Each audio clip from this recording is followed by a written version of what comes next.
Bhutale Srimate Bhakti Vedanta Swami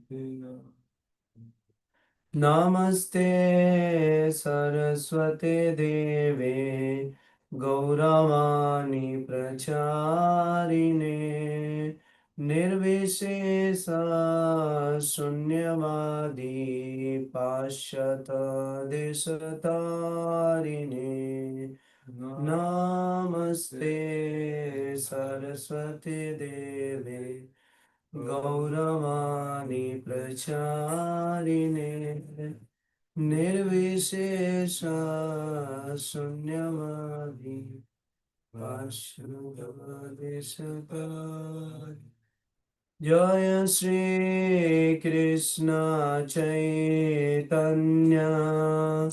Prabhu Nityananda Sri Advaita Gadadhar Srivasadi Gaur Bhakta Vrinda Jaya Shri Krishna Chaitanya Prabhu Nityananda Sri Advaita Gadadhar Srivasadi Bhakta Vrinda Hare Krishna, Hare Krishna, Krishna Krishna, Hare Hare, Hare Rama, Hare Rama, Rama Rama, Hare Hare, Hare Krishna, Hare Krishna, Krishna Krishna, Hare Hare. Hare Rama, Hare Rama, Rama Rama, Hare Hare. Hare Krishna, Hare Krishna, Krishna Krishna, Hare Hare, Hare Rama, Hare Rama, Rama Rama, Hare Hare, Hare Krishna, Hare Krishna, Krishna Krishna, Hare Hare. Hare Rama, Hare Rama, Rama Rama, Hare Hare. Hare Krishna, Hare Krishna, Krishna Krishna, Hare Hare, Hare Rama, Hare Rama, Rama Rama, Hare Hare, Hare Krishna, Hare Krishna, Krishna Krishna, Hare Hare. Hare Rama, Hare Rama, Rama Rama. Hare Krishna, Hare Krishna, Krishna Krishna, Hare Hare, Hare Rama, Hare Rama, Rama Rama, Hare Hare, Hare Krishna, Hare Krishna, Krishna Krishna, Hare Hare. Hare Rama, Hare Rama, Rama Rama, Hare Hare. Jai Om Vishnupad Puramansa Parivrajacharya Ashtotra Shri Srimad A.C. Bhakti Vedanta Swami Maharaj Prabhupada Ki Jai Ananta Koti Vaishnavrinda Ki Jai Namacharya Shri Haridas Thakur Ki Jai Prem Se Kaho Shri Krishna Chaitanya Prabhu Nityananda Shri Advaita Gadadhar Srivas Adi Gaur Bhakta Vrinda Ki Jai Shri Sri Radha Krishna Gopinath Shama Kunda Radha Kunda Giri Govardhan Ki Jai Vrindavan Dham Ki Jai Navadip Dham Ki Jai Jagannath Puri Ki Jai Ganga Mai Ki Jai Jamana Mai Ki Jai Tulsi Devi Ki Jai Bhakti Devi Ki Jai Samaveta Bhakta Vrinda Ki Jai. All glories to the assembled devotees. All glories to the assembled devotees. All glories to the assembled devotees. Gaur Premanande. Hare Krishna. Welcome everybody to Srimad Bhagavatam reading with His Holiness Jayādvaita Swami. It is Wednesday, March 18th, 2026. We are beginning with Srimad Bhagavatam, Canto 4, Chapter 26, Text 25. Om Namo Bhagavate Vasudevaya. Om Namo Bhagavate Vasudevaya. Om Namo Bhagavate Vasudevaya. Om Namo Bhagavate Vasudevaya. Om Namo Bhagavate Vasudevaya. Om Namo Bhagavate Vasudevaya. Vaktram nate vitilakam malinam biharsham samrangpa bhimam avimershtam abedaragam pashestanava pishucho pahato sujato bimbadharam vigatakumkamam pankaragam. Guru Maharaj, is your volume all the way up? Probably not. Let's check.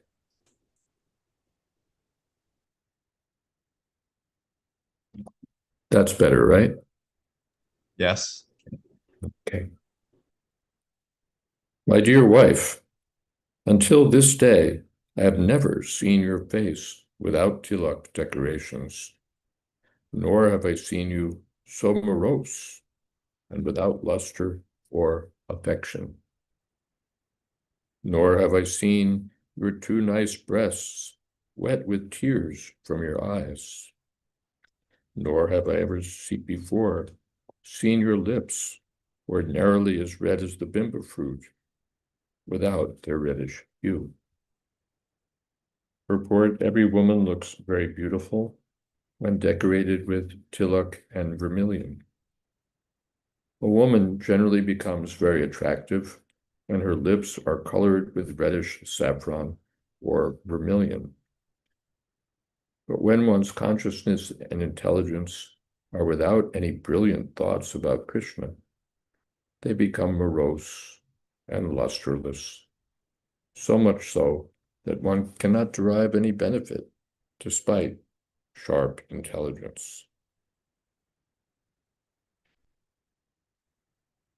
Om Jnana Timidandasya Gyananjana Shalakaya Chakshun Militam Jena Tasmai Shri Gurave Namaha. Shri Chaitanya Manobhistam Tapitam Jena Bhutale Swayam Rupakada Mayam Tadati Shapadantikam Vandeham Shri Guru Shri Jatapadakamalam Shri Gurun Vaishnavanscha Shri Rupam Shagrashatam Sahagana Raghunathan Vitam Tam Sadvaitam Savadhutam Vijana Sahitam Krishna Chaitanya Deva Sri Radha Krishna Pada Sahagana Valitas Sri Vishakam Vitas He Krishna Purnamastami Dinabandho Jagatpade O Pesha Gopika Kanta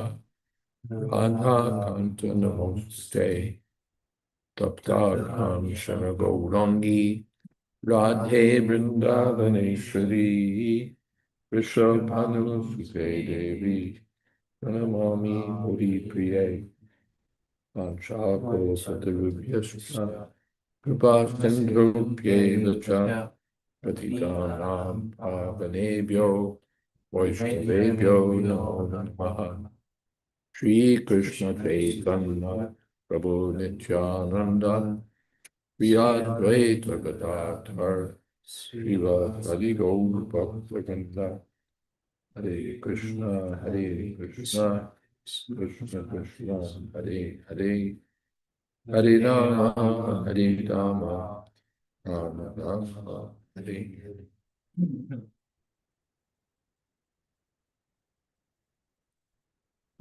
here, the king is trying to awaken his wife, rouse his wife, just as a person repentant for his past sinful activities may seek to revive his Krishna consciousness. Without Krishna consciousness, intelligence is dull, intelligence is not helpful. But when intelligence is enlivened by Krishna consciousness, then it becomes very good. Any comments or questions? Yes. Mm. Guru Maharaj, why is this metaphor being used here?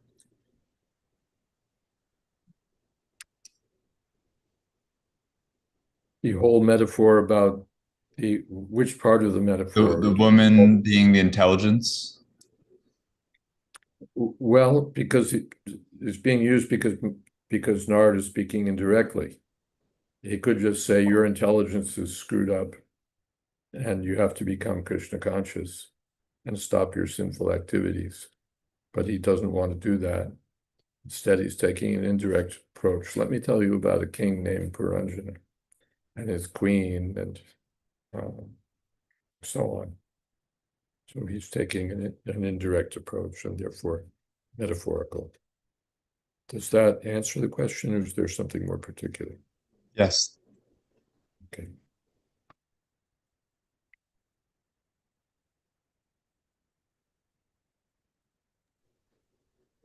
Okay, also we had something yesterday from Gokula Mataji, but she's not here right now.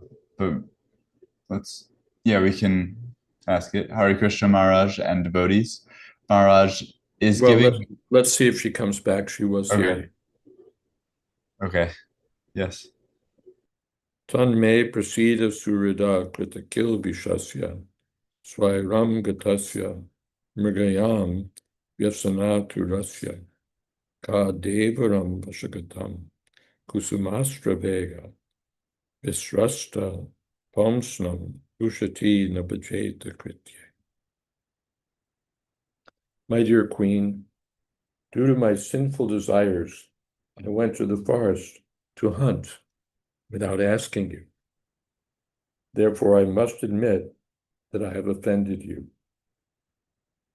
Nonetheless, thinking of me as your most intimate subordinate, you should still be very much pleased with me. Actually, I am very much bereaved, but being pierced by the arrow of Cupid, I'm feeling lusty. But where's the beautiful woman who would give up her lusty husband and refuse to unite with him? Yes. Purport. Both man and woman desire one another.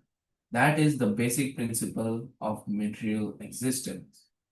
Women in general always keep themselves beautiful so that they can be attractive to their lusty husbands. When a lusty husband comes before his wife, the wife takes advantage of his aggressive activities and enjoys life. Generally, when a woman is attacked by a man, whether her husband or some other man, she enjoys the attack being too lusty. In other words, when one's intelligence is properly utilized, both the intellect and the intelligent person enjoy one another with great satisfaction. So this is the woman enjoys being pursued by an aggressive man, her husband, someone else. This is female psychology. The cows don't run after the bulls. The cows attract the bulls, and the bulls run after the cows. So that's how it works. And in human society, the same principle. Although women in human society may run after men. more aggressively, but the natural course is that the woman attracts by nice dress, by provocative gestures or attractive speech, or one way or another, the woman attracts the man, and then the man becomes aroused and becomes, what's the word? I could say aggressive, but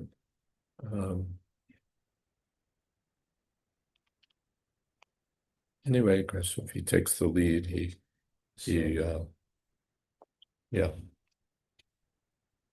And then that becomes the path to enjoyment for the man and the woman both. Okay. Continue.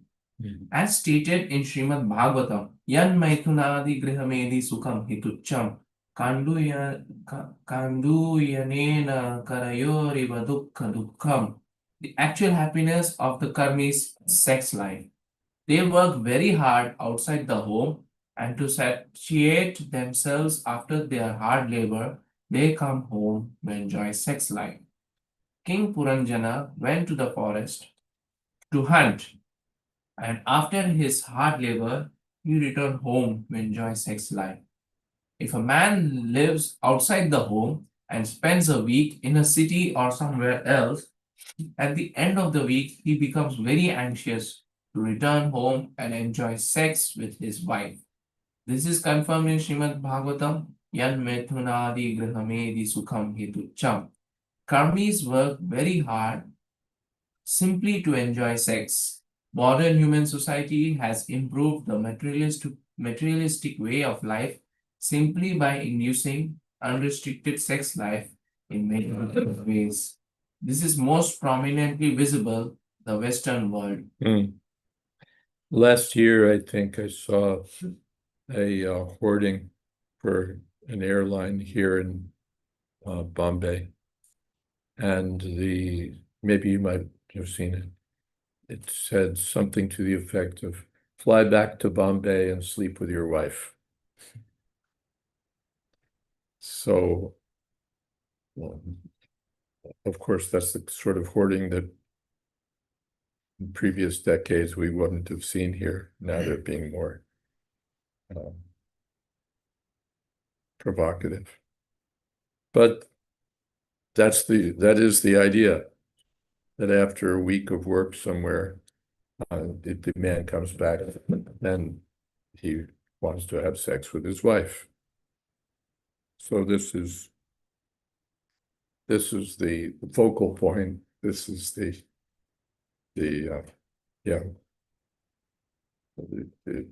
crux of the matter. The man and woman both want to enjoy sexual intercourse.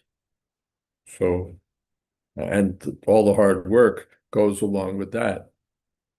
They work hard to enjoy sex. Without working hard, you won't have any money in your pocket. Without money in your pocket, you won't have family life.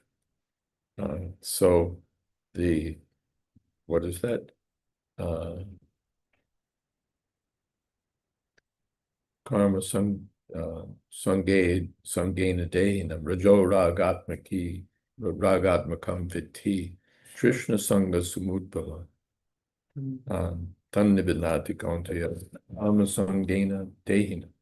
These are the characteristics of the mode of passion. Ragatmaka, all characterized by desires, longings, yes, desires and longings, especially sex desire. Krishna Sangasam. Krishna means thirst. One is thirsty or hungry for sex. Krishna Sang. So, and this becomes a source of bondage. Tannibinati kauntya karma sangena dehina. And because of all these desires, one has to work. So no one likes work, but everyone likes sex. And along with the sex, to pay for the sex, they have to work. Whether they're paying literally, paying some public woman, or paying by maintaining a home and all that goes with it. But either way, he has to work because he wants to enjoy sex. And therefore, but the sex is not very satisfying. As compared to rubbing two hands together to scratch an itch. The itch doesn't go away. Rather, it becomes exacerbated. And therefore, one way after another, just to promote sex, sex sells products, sex brings in money, and therefore materialistic life means more sex, more sex. Try it this way, try it that way. You haven't experienced it this way.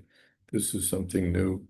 Watch it on the screen, whatever it is, increase sex. Rajo Ragatmakam. This is civilization and passion and ignorance. Srila Vishwanath Chakravarti comments, he prays for the mercy of his wife. Devaram, beloved husband, means he who bestows, Ra, amusement, Deva. His independence as a man, Pomsnam, has been shattered by the agitation of Cupid's arrow. The men want to show that they're independent, but the more they're agitated by sex desire, the more they become slaves to sex. Who was that? Bhagavatam? No.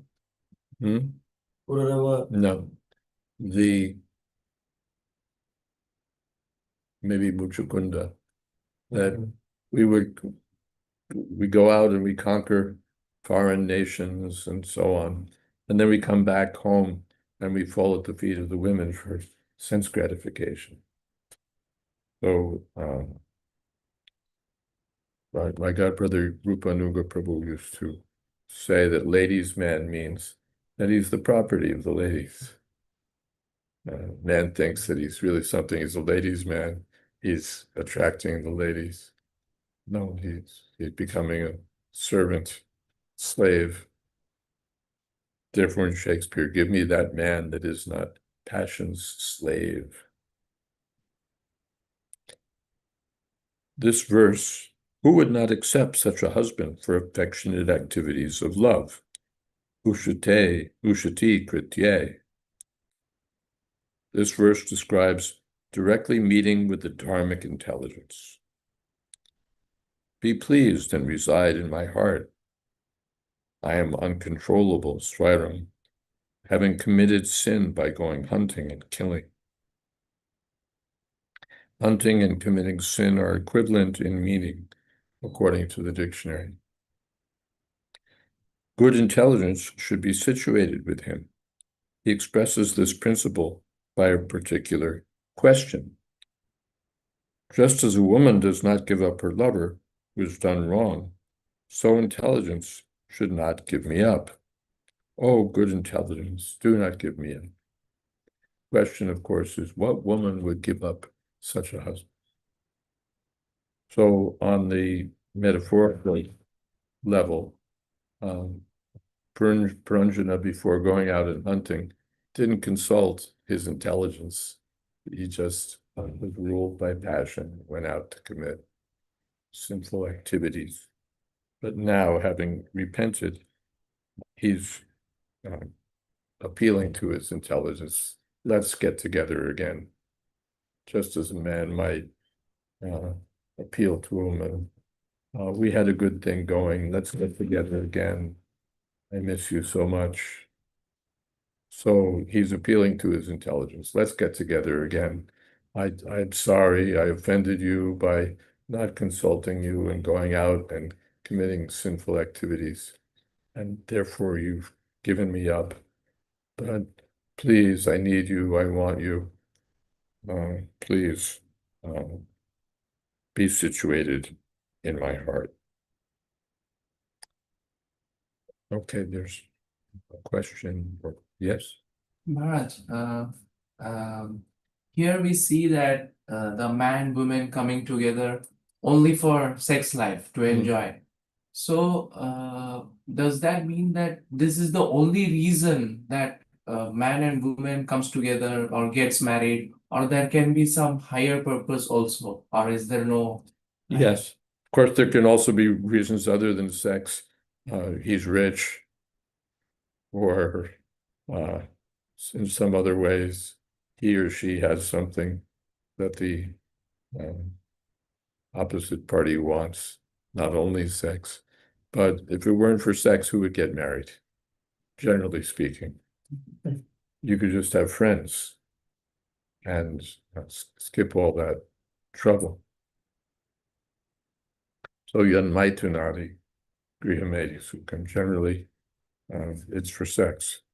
But Prabhupada outlines in a later purport that although the tendency is there to want to get together for sex, if there's Krishna consciousness, then the lusty desires can be pushed to the side or can be overcome, so that one engages in the service of Krishna. The husband should keep the wife engaged in spiritual activities. Wife should inspire the husband in spiritual activities. And we know many devotees, they're husband and wife, but they don't even have sex. They're not even interested in sex practically. They just serve together. So that's the strength of Krishna consciousness. Krishna consciousness is strong. And even though one has the opportunity, one has a husband, one has a wife, that's not what we're interested in. We're interested in devotional service. That's the position of the advanced grihastas. Although also they may have children for Krishna. That's also Krishna consciousness. Yes. Maharaj, in first canto, Prabhupada writes, Srila Vishwanath Chakravarti Thakur specifically deals with the original and pure sex psychology, Adi Rasa, devoid of all mundane involvement. So, what is the meaning of pure sex? What is the meaning of Adi Ras and the pure Sex psychology? Pure Sex psychology. sex psychology. It means Radha Krishna Pranaya Vrinati Ladini Shaktirasman. The sex in the material world is a perverted reflection of something else in the spiritual world, a higher thing which to our vision looks something like sex attraction, but which is completely different, the way gold is completely different from iron. The original attraction is between Krishna and his internal energy, Radha Krishna, which is 100% pure, but is pervertedly reflected in this material world. Is that okay? All right, the chat box. Yes. Saraswati Mataji writes, Pranams Param Puja Gurudev and all the Vaishnavas. I understand the point Srila Prabhupada is making about women preoccupied with looking attractive. But in the Ramayana, Sati Anshuya told Sita Mata, after giving her celestial ornaments, to always look beautiful so that a husband feels enlivened and content. Of course, it had nothing to do with lusty material desires. I just remember my mother working very hard to keep Krishna in the center of our lives, but always made sure she dressed nicely for when my father would come home after work and the entire atmosphere was peaceful and pleasant. Yes, this I think Srila Prabhupada will take up in subsequent verses. And these things are described in Srimad Bhagavatam, I think 7th canto. Narada's instructions to Yudhisthira. These are among the duties of women. She should always dress nicely, always speak pleasingly to the husband, and so on, so that the husband becomes enlightened. It doesn't have to be a low thing. It's she opens the door with half dressed and this and that. No, but nicely dressed, smiling,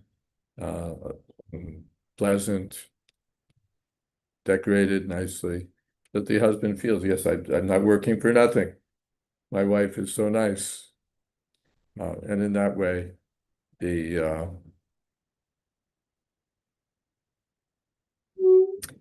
husband becomes encouraged to continue his activities, both his material prescribed duties and his spiritual life. So these are duties. The woman should always dress nicely, be nicely ornamented for her husband. Elsewhere, the prescription is the husband is out of home, she shouldn't dress nicely at all. Because it's not for attracting the eyes of the men on the street or the men in the workplace. It's for the husband. It's for the husband. So those duties are there. Yes.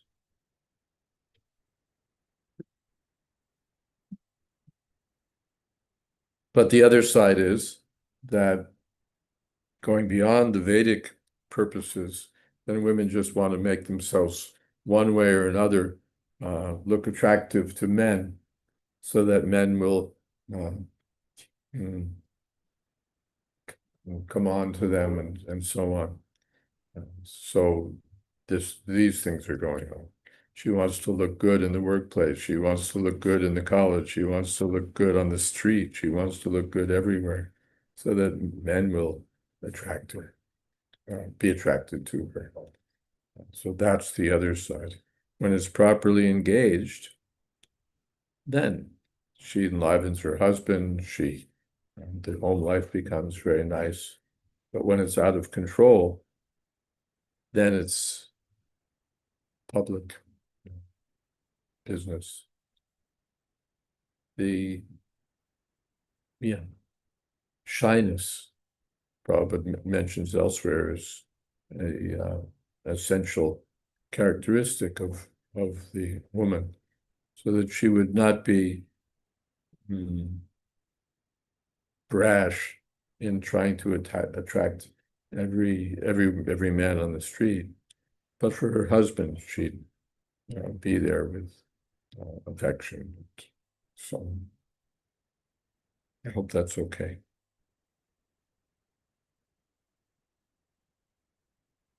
All right.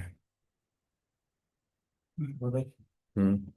So this is the duty of a woman which is given, but from men's side, what are the things from which he is supposed to be enlivened with, ideally? Well, ideally, everyone should be enlivened by Krishna consciousness. But the man should be in family life. He should be encouraged by the wife. He should be affectionate to the wife. He should be protective of the wife. He should be supportive, responsible for the wife. So the man is responsibility. He has to earn, he has to protect, he has to maintain. Women want security, affection. So he has to provide that. Security, affection, children. He has that, those duties. And on her side, again, affection and all the things described, chastity. For men who are in renounced order and who are not yet perfectly Krishna conscious. So from where they will get enlightenment? they'll get enlightenment from Krishna, even before being perfectly Krishna conscious. Even if he's somewhat Krishna conscious, he'll be enlivened. Even the impersonal feature is sufficiently enlivening. Nashochati nakangshati. One becomes free from material desires and lamentation. Even the impersonal, and that's like a drop of water in the hoof print of a calf. So even the less than perfect devotee becomes enlivened by Krishna. Therefore, the more he becomes advanced in Krishna consciousness, the less he becomes interested in this material impetus for activity, sex life, and all of that. Atmaramas Chamuniyo. Is that okay?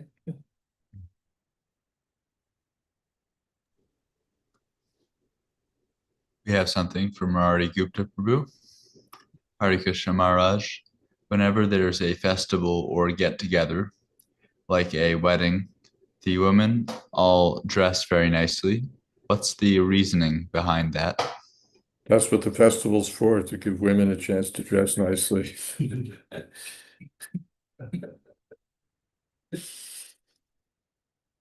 Yes, we read descriptions in the Bhagavatam that when there's a festival and the women are nicely ornamented and nicely dressed, then it makes the occasion festive, auspicious also. If the women are there in rags and matted hair or something, that's not a very festive mood. But when there's a festival, then the women should be dressed nicely. Men also should be dressed nicely. And that's householder life, social occasions, dressing nicely, and so on. Seeing how the other women are doing. That's sati to Lord Shiva. All my sisters will be there. Everybody will be dressed with their nice clothes and ornaments. I also want to go. That's natural. We want to dress nicely and go to such and such social occasion. Men also, and the women especially. They want to decorate themselves and take part in the social affair. Well, that's householder life. Brahmacharis are not interested. What do I want to go there for? Because they're not going to dress nicely and go to weddings and social, birthday parties and all of that. That's not their business. And to say nothing of sannyasis, they're not interested either. Why would I want to go there? And even the vanaprasthas, they're advised, no, this is not your business. This is degradation for a vanaprastha to get involved in mundane social occasions, birthdays, weddings, graduation parties, and all of that. That's for the householders, not them. But that's part of family enjoyment, nice social occasions, birthday party, and all of these things can be used. Let there be all of these social occasions, every excuse for getting together, having kirtan, some Bhagavad Gita, prasad. Then it's properly used. All of these social occasions. It's not that no, I'm a devotee. We don't have these social. We're not interested in these social. No, do it, but transform it. Harikatha, Krishna Kirtan. That is nice. Is that okay? I have a question regarding Hare Krishna, regarding the festivals when everybody's dressing very nicely. I'm wondering, in those circumstances, how much separation would there be ideally between the woman and the men? I'm thinking about the case of a certain Western religion that's Orthodox, in which the men and women wouldn't even see each other, although they would be dressed very nicely, because there would be large dividers and so on. Yeah. This is therefore in the Vedic culture too. It's not that they would all get together and The women would dress nicely, and then the the women would embrace some fellow. Oh, Ravi, haven't seen you in ages. No, not like that. Not like that. But they would be there, and they would be an auspicious feature of the occasion. An auspicious feature of the occasion.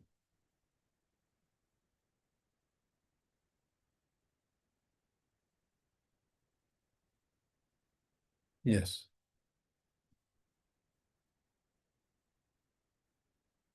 But not for mixing into, therefore there's in every religion that's worth its salt, there's separation to a greater or lesser extent, but there's separation in Islam, in Judaism, Christianity also.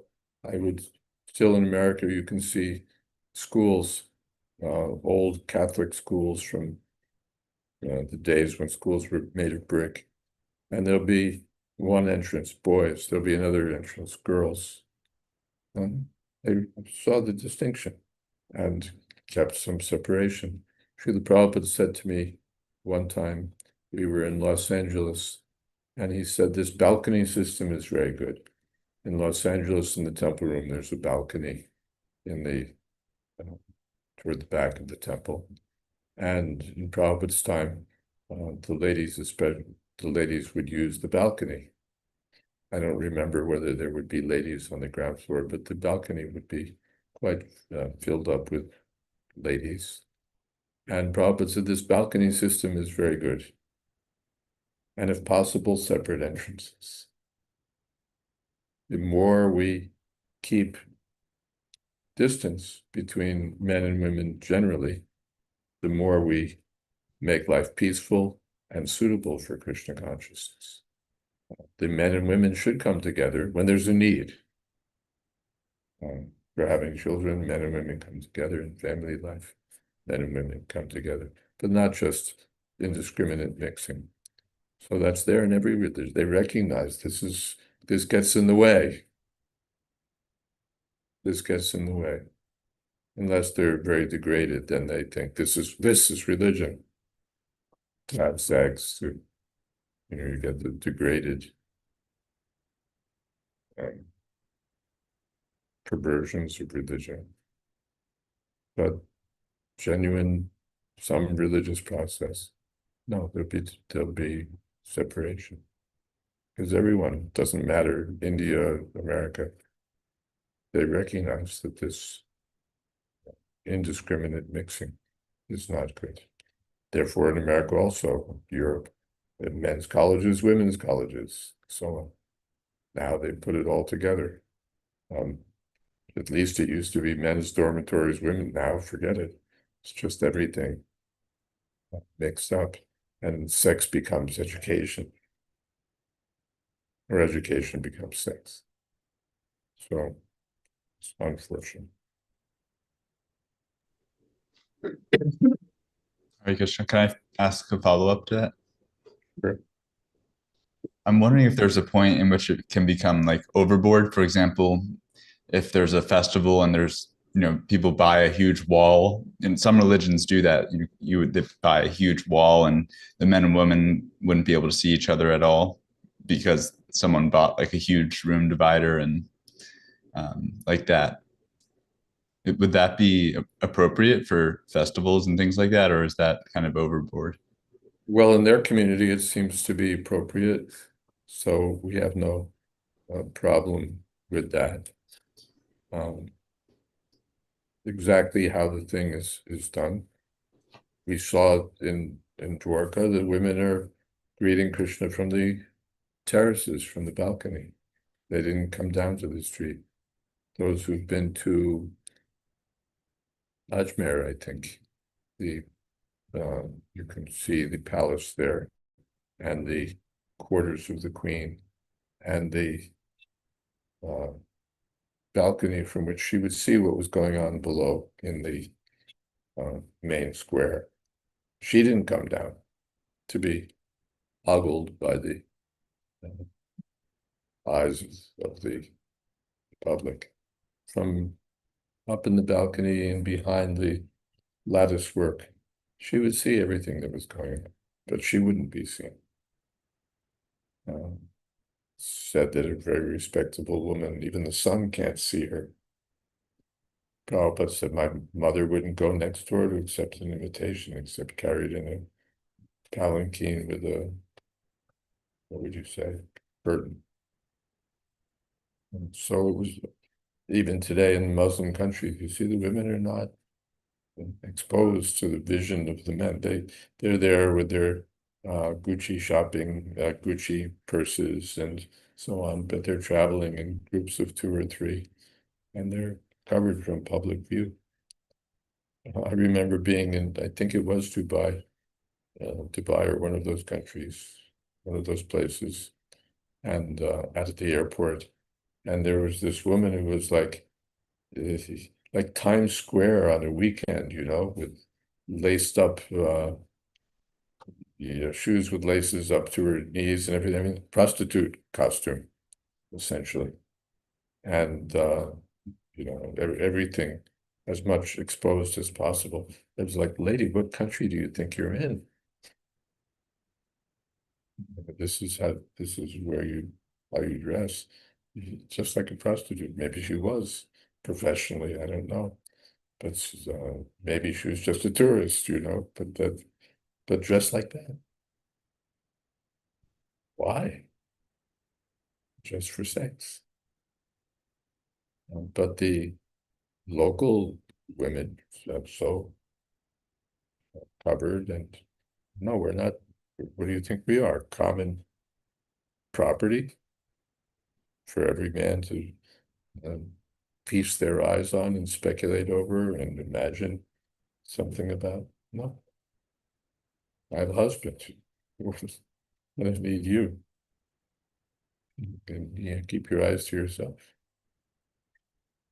So although we have issues with Islam in terms of their diet and their impersonalism and other questions, but in this regard, it's very nice that there's some restriction, that women and men are not for just mixing everywhere and getting in trouble.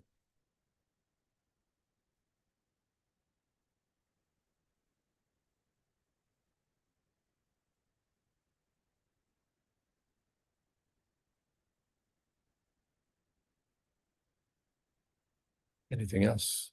Yes. In the festival that we saw after Yudhishthira Maharaj performed Yajna, so they went to take bath, and it appeared to me as if there's a free mixing kind of. Yeah, thing. definitely. Understand. Women, they're like syringes and shooting liquid substances on one another, and the women are becoming, what is it? Someone described it in Bollywood movies. There's always the wet sari scene. So there was like a big wet sari scene there at the end of the yajna, and men and women were even smearing liquid substances on one another's bodies. So it's quite, what's the word, surprising that these things were going on. But Prabhupada describes it as dealings between pure men and women. And he comments that those who weren't pure would become lusty in such circumstances. But it is surprising, yes, how it's going. But what is that? What's possible for the king of the gods is not possible for the cow. There's a Latin proverb to that effect. Or Tejiya Samana Dosha. Those who are powerful have a different way of doing things. We can't imitate. If we're going to read Bhagavatam and try to pick that up, we're going to get in trouble. That's not meant for us.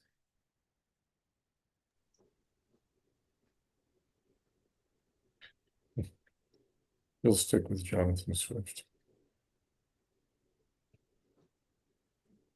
Guru Maharaj, can I ask something following up on what you just said about the big and powerful are in a different category? Yes. I was reading the first canto, 12th chapter. It describes Arjuna from Arjuna, Bhagavad Gita, Arjuna marrying certain women, and it described that he was attracted to those women, and the way certain, like, he married a few different women, and it was saying that he was attracted to those women. Yes. And that was the reason why he went after them, or something, Yes. something like that. So, a devotee might, say, okay, I can go after a few women, and they may sort of get the wrong idea there. I wonder if you can, comment on that. Like, how do we interpret that? Because he's a pure devotee. So yes. So Kshatriya, naturally, Kshatriyas are expected to be in the mode of passion. They're not supposed to be quiet, peaceful, no, passionate. So then he should have a queen, and if he has more than one, that's also good. But notice it doesn't say he just went after women for sex. He took them as wives. He took them as wives. So that means he accepted responsibility and so on, not just being attracted and saying, hi, where are you from? And then having sex and then going on to the next one. Not like that. But all right, we have sex appetite. All right, that's legal. But only within marriage. So if you want more than one woman, you have to marry more than one. Not that you can just desire and have. You want more than one house. You want a house in the country and you want a townhouse. Yes, you have to pay for them both. You have to pay the taxes. You have to maintain them both. Rich men do that. Ordinary man, he struggles to keep a flat together someplace. But a rich man, he can have one house in the country, one house in the city, maybe something else someplace else. But he can do it because he can maintain. So in that way, Arjuna was playing the part of the Kshatriya. Kshatriya is normal business. Yes, you can have more wives, you can have more opulence. Is that okay?